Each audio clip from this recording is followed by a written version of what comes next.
Fala Fogão, tá começando mais um Radar Alvinegro 25 de março, data importante para o Botafogo, pelo menos para a SAF e para John Textor. Afinal de contas, em 25 de março de 2022, Luiz Castro foi enfim apresentado como novo técnico do Botafogo.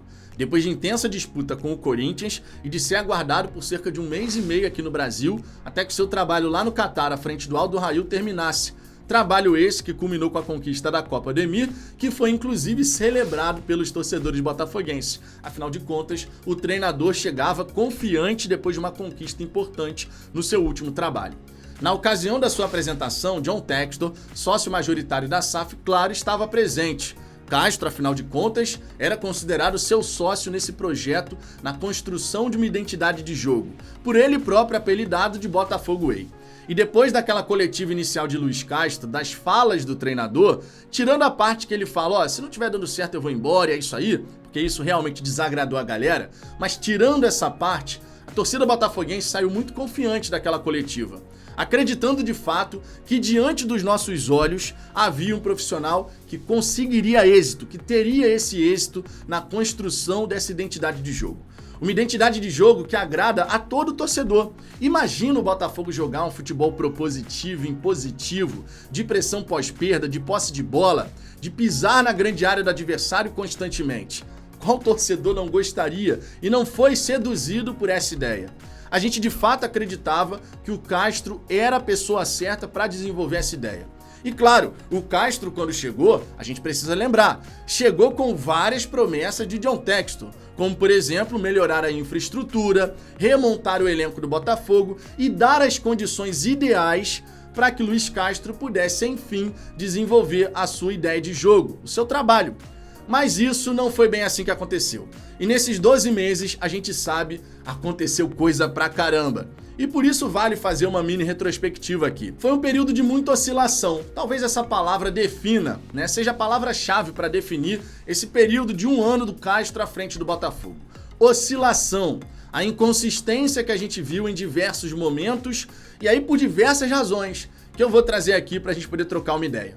Só que antes de mais nada, fica aquele pedido especial, claro. Deixa o seu like, isso ajuda na distribuição do conteúdo, mais torcedores passam a conhecer o Fala Fogão e dessa maneira a gente segue crescendo. Estamos buscando agora os 30 mil inscritos e com a sua ajuda a gente vai chegar lá. Feito esse pedido, vamos em frente. Vamos voltar lá para 25 de março de 2022, porque naturalmente uma retrospectiva tem que começar pelo começo. Conforme eu disse, a torcida botafoguense estava muito confiante no Castro. E o Castro, já naquela ocasião, deu uma declaração que obviamente chamou a atenção de todo mundo. Virei para a diretoria e perguntei, onde nós vamos treinar amanhã? O Castro, vale lembrar, se recusou a treinar no campo anexo do estádio Newton Santos. Todo mundo tem as suas críticas em relação ao campo anexo, verdade seja dita. Mas pela primeira vez, um treinador chegava ao Botafogo se recusando a treinar naquele espaço. Anderson Moreira chegou, treinou naquele espaço. O Valentim chegou, treinou naquele espaço. O Barroca chegou, treinou naquele espaço. Luiz Castro não.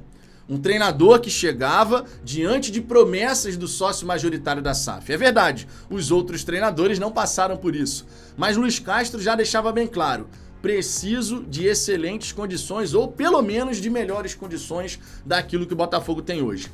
E segundo consta, inclusive, quando o Castro chegou, ele não sabia que o buraco era tão embaixo assim.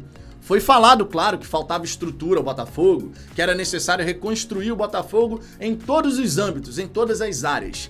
Mas o Castro não esperava a estrutura ou a ausência dela no nível que o Botafogo, infelizmente, tinha. Essa era a nossa realidade. Obviamente, o Lonier, alvo de críticas em dado momento do treinador pela dureza do solo, ele foi uma melhor alternativa do que era o campo anexo. Mas o Castro também sinalizou, olha, não tem condição, o campo é bom para estacionar carro, quem vai esquecer dessa declaração? Um ano depois, contudo, na parte de infraestrutura, o Castro elogia o Lonier, dizendo que o trabalho que foi realizado no período de férias foi muito importante. As condições melhoraram. E o próprio Textor dá uma declaração dizendo, olha, hoje a parte de estrutura não é um problema. É claro, a gente tem que seguir evoluindo, seguir melhorando. Em 2022, por exemplo, o Textor deu a entender que a gente alugaria um centro de treinamento. mas o Lonier acabou sendo a escolha definitiva para fechar a temporada de 2022 e assim seguiu em 2023. Mas outras promessas também foram feitas ao treinador. Por exemplo, o Botafogo ter um terreno para desenvolver um novo centro de treinamento para o profissional e para as categorias de base. Inclusive por isso, o Castro foi seduzido pelo projeto. A gente sabe que o Castro passou 10 anos na base do Porto, agora treina equipes profissionais, mas claro, era o melhor dos cenários. Unir todo esse conhecimento, toda essa expertise de 10 anos ali desenvolvendo a base do Porto, com o trabalho no profissional. Isso seduziu o Luis Castro. Foi o projeto apresentado pelo Textor nesses moldes. Mas o treinador, verdade seja dita, nunca pôde, em todo esse período, desenvolver parte do trabalho para o qual foi contratado. Especificamente falando sobre o desenvolvimento da categoria de base. Até teve ali aquela reunião com o coordenador metodológico que foi contratado para documentar conhecimento e o Botafogo poder, claro, ao longo do tempo, desenvolver toda essa estrutura.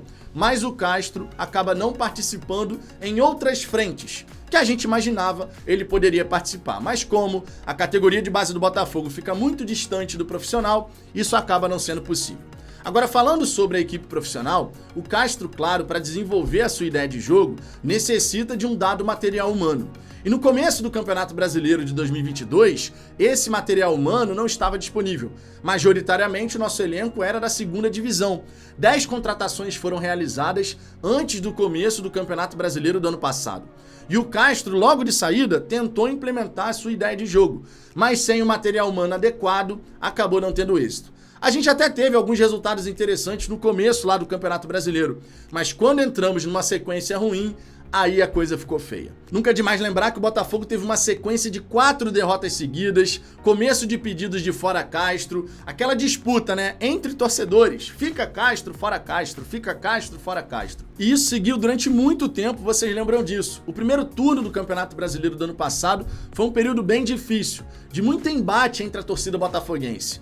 Alguns pensando, olha, a gente tem que dar sequência, o cara acabou de chegar e nem tem todo o material humano disponível da maneira como lhe foi prometido. O Textor fez promessas que ainda não cumpriu em sua totalidade para o Luis Castro.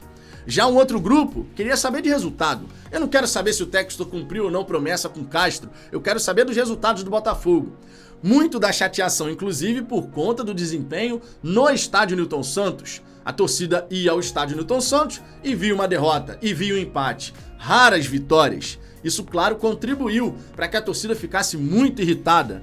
Como é que pode, em casa, a gente sempre estar se dando mal? Como é que pode uma situação como essa? O que define o trabalho do Luis Castro nessa primeira metade do Campeonato Brasileiro de 2022 são problemas. E problemas nós tivemos vários. Essa é a grande realidade. Lesões, suspensões, a falta de repetição da equipe justamente por conta dessa situação. É óbvio que isso impacta e prejudica o trabalho do treinador. Mas a gente também esperava, ao fim de um turno do Brasileiro, que a organização da equipe estivesse melhor desenvolvida. E em dado ponto daquele primeiro turno, o Botafogo parecia um bando em campo. Quem vai esquecer, por exemplo, daquela partida contra o Cuiabá lá na Arena Pantanal, que o Botafogo estava com 3 zagueiros, sendo que a equipe adversária nem centroavante de referência tinha.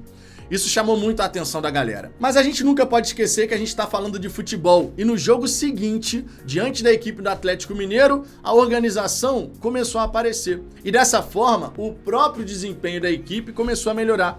O jogo contra o Santos na Vila Belmiro, como é que a gente perdeu aquela partida diante de tantas oportunidades criadas? O jogo diante do Atlético Paranaense no estádio Newton Santos, outro bom jogo da equipe.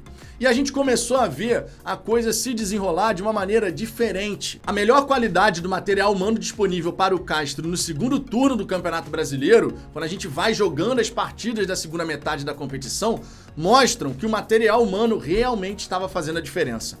E essa, inclusive, era uma das críticas ao treinador. Se você não tinha o material humano adequado, se adaptasse. Ele até fez isso em dado momento, quando colocou 3 zagueiros contra São Paulo, Internacional e outras equipes. Mas na primeira oportunidade que o Castro teve, ele voltou para o sistema que ele gostava e que ele gosta até hoje, que é o sistema com pontas. A gente viu isso acontecer. Começou de um jeito, daqui a pouco 3 zagueiros, parou de dar certo, volta para o sistema anterior com melhor qualidade em relação aos jogadores que ele tinha disponível. E o segundo turno do Botafogo no Campeonato Brasileiro, verdade seja dita, foi melhor. Por isso que é uma falácia você falar que em momento algum esse time, com o comando do Castro, apresentou um bom nível de jogo. Podemos mencionar algumas partidas aqui. Contra o Atlético Mineiro em casa, a organização da equipe foi interessante, perdemos numa falha do Douglas Borges. Contra o Santos fora de casa, contra o Atlético Paranaense no estádio Newton Santos, contra o Fortaleza lá no Castelão, contra o Cuiabá no estádio Newton Santos, a gente saiu derrotado, mas criamos várias circunstâncias de gol, várias oportunidades. Diante da equipe do Fluminense no Maracanã, empate por 2-2. Diante da equipe do Juventude, também empate em 2-2 fora de casa. Construímos muito, mas vacilamos lá atrás em 2 oportunidades, 2 gols sofridos. Mas ao longo do segundo turno, uma coisa que chamou a atenção de todo mundo foi a consistência defensiva que esse time foi adquirindo. A gente foi vendo o Botafogo parar de sofrer tantos gols bobos. E em 7 partidas de 19 do segundo turno, o Botafogo não foi vazado.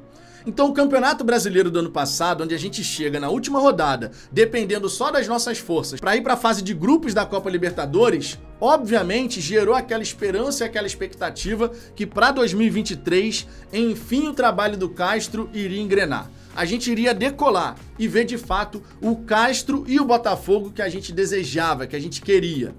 Vem o começo de 23 e os resultados estão acontecendo. É verdade, começo de temporada você não consegue exigir uma exibição maravilhosa. A melhor exibição do Botafogo em termos de chances criadas foi contra a equipe do Boa Vista. Mas diante da equipe do Fluminense, um time muito seguro. A fase defensiva continuava a dar as caras. O que era muito importante, porque a fase defensiva garante competitividade. E até o jogo contra o Vasco, antes da bola rolar, todo botafoguense olhava para a equipe e falava assim: defensivamente, essa equipe vai dar trabalho para qualquer adversário. E com a defesa forte, firme, a gente garante pelo menos um empate nas partidas, ou seja, a gente compete contra qualquer adversário. Só que do jogo do Vasco em diante, talvez por conta do destempero que aconteceu naquela partida, quando vai pro jogo contra o Flamengo, o time cedo rubro-negro, a gente perde e aí o caldo desanda. E aí realmente as coisas começam a descer ladeira abaixo, mas uma ladeira íngreme pra caramba, que nenhum torcedor poderia imaginar. Como é que pode uma derrota num clássico? Sim, uma derrota pro time C do Flamengo, mas como pode uma derrota num clássico pro time C fazer esse estrago, tamanho estrago na equipe do Botafogo? Foi apenas uma derrota. Levanta a cabeça, sacode a poeira e dá a volta por cima. Mas isso não aconteceu no Botafogo. Vem o jogo da Copa do Brasil e a gente classifica na Bacia das Almas. Vem o jogo diante da equipe do Resende e a gente quase sai atrás do placar de uma das piores equipes do Campeonato Carioca. Vem o jogo derradeiro contra a Portuguesa na Taça Guanabara e o Luiz Castro me inventa um sistema com 3 zagueiros sem pé nem cabeça, claramente com a equipe não sabendo o que fazer. Vem agora a Taça Rio, mais uma vez empate diante da equipe da Lusa. Vem a Copa do Brasil, é verdade, goleamos o Brasiliense. Mas antes, tomando sufoco no primeiro tempo. Se fosse 3-3, não seria nada demais. Esses 12 meses do Castro à frente da equipe do Botafogo, infelizmente, a gente não conseguiu ver aquela consistência, aquela regularidade. E por isso mesmo, a palavra-chave que a gente pode falar aqui é oscilação. Períodos de alta, períodos de baixa, períodos de alta, períodos de baixa. Sim, tivemos bons momentos com o Castro à frente do Botafogo, mas também tivemos momentos muito conturbados. E o pior de todos é o momento presente. Um momento em que a gente não sente segurança às vésperas de mais um Campeonato Brasileiro, às vésperas da estreia da Copa Sul-Americana. O Botafogo não passa essa tranquilidade, essa confiança para o seu torcedor. E, sinceramente, depois de 12 meses do Castro à frente do Botafogo, o mínimo que a gente tinha que ter nessa equipe era confiança e segurança. Mesmo que a gente ainda não tivesse alcançado um dado nível de jogo. O Botafogo compete, o Botafogo ganha, mas ainda não tem um estilo de jogo que encanta aos nossos olhos. Tudo bem, se fosse assim a gente entendia. O Botafogo consegue o resultado, o Botafogo tem sido pragmático e a gente vai crescer ainda.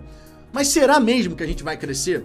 Será que para o Castro crescer à frente da equipe do Botafogo e fazer esse time evoluir de forma consistente, a gente precisa de jogadores tão diferentes assim? Ou será que o Castro poderia estar extraindo mais desses atletas? Atletas, inclusive, que deram mais no Brasileiro no segundo turno do ano passado. O aniversário do Castro à frente do Botafogo gera muito mais dúvidas do que certezas, infelizmente. 12 meses muito intensos, do fica Castro ou fora Castro, da promessa por reforços e da ausência deles, da infraestrutura prometida de construção de centro de treinamento, até agora não tem uma definição em relação a onde vai ser o terreno. 12 meses intensos de uma relação que a gente não sabe, vai seguir até o fim da temporada, vai terminar antes, como vai ficar a situação do Castro à frente do Botafogo? Essa é a pergunta que não quer calar. E a nós, torcedores, a única coisa que resta é aguardar. O que você acha desses 12 meses do Castro à frente do Botafogo? Deixe seu comentário aqui embaixo, sua participação é sempre muito importante. Tamo junto e até a próxima.